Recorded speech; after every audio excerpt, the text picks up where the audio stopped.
In some elections, a group can win fewer votes across a whole state, but still win most of the seats. This is not a mistake. It is a carefully built outcome.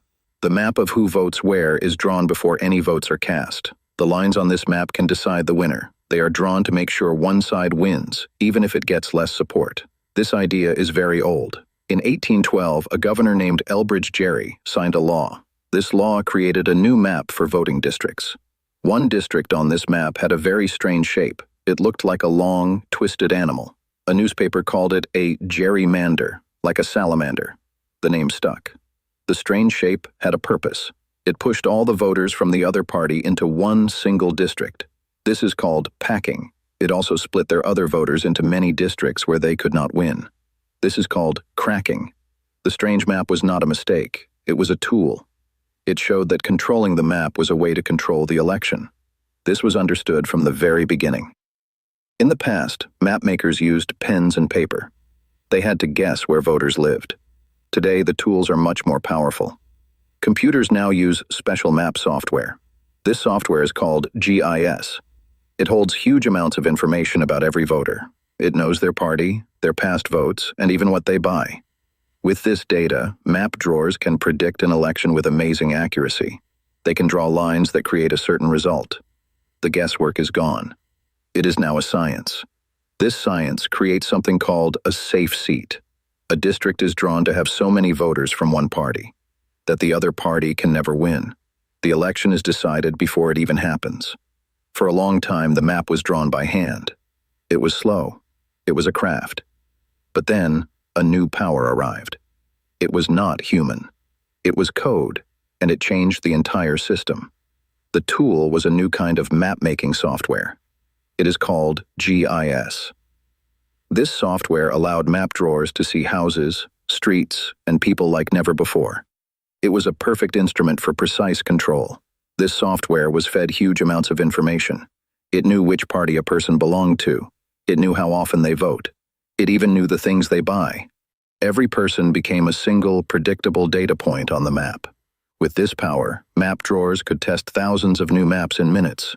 They could move a line one street over. They could see the result right away. They searched for the perfect map, the one that guaranteed a win. The result of this process is the safe seat. A district is drawn to have a huge advantage for one party, maybe 60% or more. The final election is no longer a real contest. The outcome is known. This means the person in power, the incumbent, is safe. They do not have to worry about the other party. Their victory in the main election is almost certain. The system protects them from competition, so if the main election is already decided, where does the real choice happen? If a vote does not change the outcome, what is the point of the contest? The answer is the primary election. This is the contest inside one party. The only real threat to a person in a safe seat comes from their own side, so they only listen to their party's most loyal voters. Look at a map of a strange district. Maryland's 3rd district once looked like a praying mantis. Its lines were thin and twisted. They did not follow towns or natural borders. They followed data. These lines were drawn with a purpose. They would snake down a highway to grab one group of houses. They would cut through a neighborhood to avoid another. Each turn of the line was a calculated choice to sort voters, engineering the result. The strange shapes on the map are not mistakes. They are the physical result of a political equation. Each long, thin line and every weird curve is a tool. It is designed to capture one group of voters and exclude another. The map becomes an instruction manual for an election. This map is a pre-written story. The election is just the performance of that story. The voters are actors following their assigned roles. The final act was written years before the play even began. The result is already known. The vote itself becomes a formality. This leads to the central, quiet truth of the system. In a simple democracy, voters are supposed to choose their representatives. This is the basic agreement. Your vote gives power to a person who will speak for you. But gerrymandering flips this idea completely upside down. It creates an inversion of representation. The system is engineered so that representatives are actually choosing their voters. They draw the lines on the map to build a group of people who are almost certain to elect them. The power no longer flows from the voter to the official. It flows from the map maker to the voter. The vote is not an act of choice. It is an act of confirming a choice that was already made. This creates another effect, a downstream problem. In a district that is safe for one party, the main election in November often does not matter. The winner is already decided. The only real contest happens earlier, in the primary election. This is where candidates from the same party run against each other. To win a primary, a candidate does not need to appeal to everyone.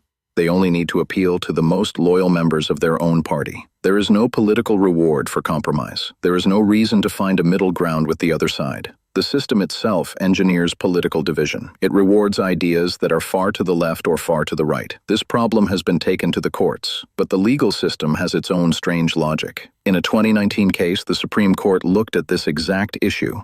The case was called Rucho versus Common Cause. The court's decision created a paradox. It agreed that drawing districts for pure political gain was a problem, but it declared that this was a political question. This meant federal courts did not have the power to solve it. The court saw the machine, understood how it worked, but said it had no tools to turn it off. The courts have looked at these maps. They see the strange shapes, but they often say it is a political question. This means it is not for judges to fix. The system that creates the maps is allowed to judge the maps. This creates a loop. The power to draw the lines is also the power to protect the lines. It is a system that guards itself. This brings us back to a single person. One voter. In a district with real competition, a single vote can be a surprise. It is a question mark. But gerrymandering changes this. Your vote is no longer a question mark. It becomes a number in a math problem, a problem that was already solved. The system's designers already know the answer. They know how many votes are needed. They know where those votes are. Your vote is not a choice that changes the outcome. It is a piece of data that proves the outcome was correct. It is a known thing, already counted before the doors to the voting place even open. The point is not to feel helpless. The point is to see clearly, to gain a new way of looking. When you understand how gerrymandering works, you see the world in a new way. The lines on a map are not just lines anymore. They are tools. They are instruments of power. This new clarity is important.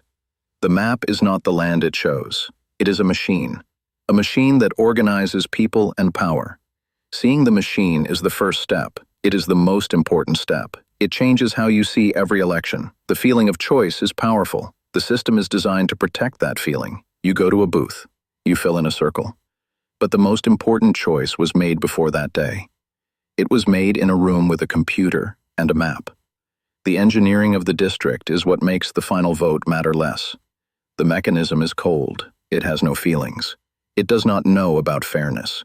It is a tool built for one purpose, to create a certain result. The system uses data about people. It uses their past votes and where they live. It uses this data to build walls you cannot see. When many people see the system, something can shift. Not because they are angry, but because they understand the rules of the game. They see the map as not a fact of nature. It is a choice that was made, a choice that can be looked at again. This understanding goes past one person's vote. It becomes about the structure of power itself. It asks a very simple question. Should voters choose their leaders, or does this system allow leaders to choose their voters? The answer is written on the map. So the lines on the map are like lines of code. They tell the political machine how to behave. They set the limits. They define what is possible. And like any code, it can be studied. It can be understood. The true power is knowing you are looking at a program, not just a picture.